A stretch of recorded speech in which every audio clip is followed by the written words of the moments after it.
The worst betrayal that backfired horribly. DNA test revealed mother-in-law cheated decades ago. My in-laws never liked me. When I started dating my husband, they, particularly his mother, turned up their noses at me. You see, our love story was the typical rich guy poor girl type. His family was what you would call old rich.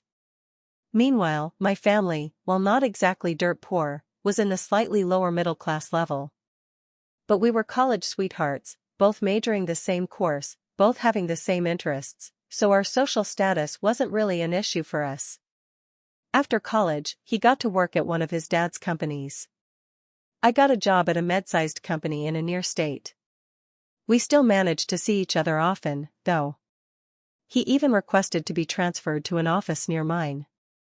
He did that all the while his mother kept pressuring him to date someone else of her choosing.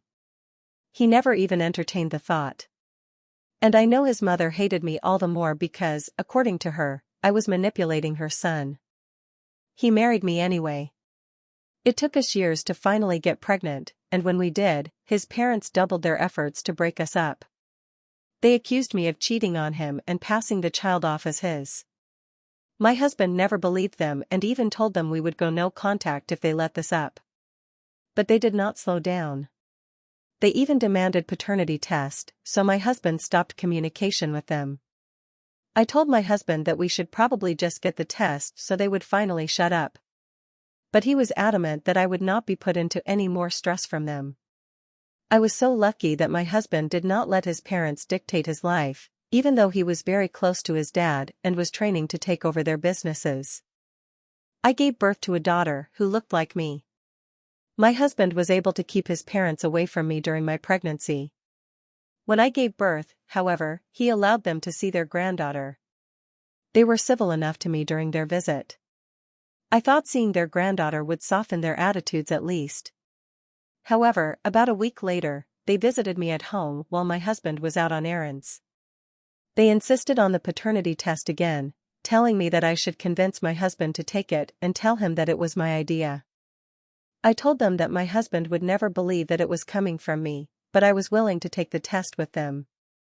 After all, the test would still show that my daughter was their blood that way.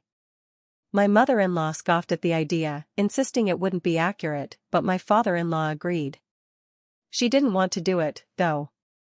She said it wasn't a good idea to go behind her son's back like that, which was funny because they were the ones who visited me when they knew their son was out and could not kick them out. Anyway, we did the test. And wouldn't you know it, it showed that my daughter was related to only one of her grandparents. Guess which one? And that's the story of how my father-in-law found out that his wife of 30 years cheated on him and passed her son off as his. The same thing she had been accusing me of. If you liked the story, please give it a thumbs up. Share the video and subscribe for more. Click the bell icon so you don't miss out on new videos. Thank you very much.